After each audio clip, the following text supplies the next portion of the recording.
Yesterday marked the anniversary of the Buffalo, New York mass shooting. 10 people were killed in the racially motivated shooting at the Tops grocery store.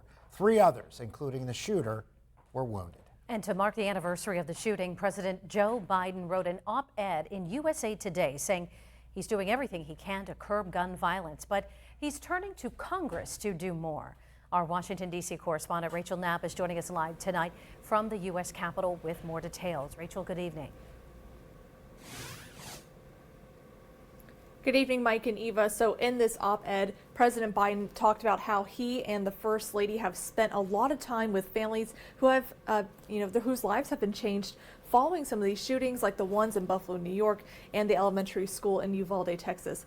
But following these shootings, Congress passed the most sweeping gun control legislation in decades. Now, in the op-ed, Biden touted the legislation, saying the new law showed real progress because it strengthens firearms background checks for young people, expands the use of red flag laws to temporarily remove guns from those who are a danger to themselves or others.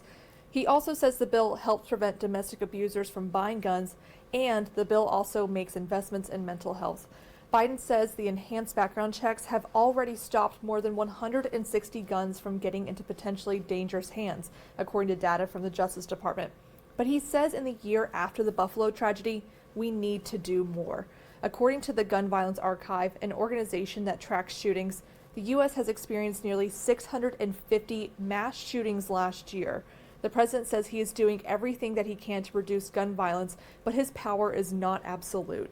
He says Congress must act. He's now pushing for Congress to ban assault weapons and high-capacity magazines, among other requests. Now, Mike and Eva, even though Congress passed that bipartisan gun control legislation last year, it's unlikely that Republicans will approve a potential assault weapons ban.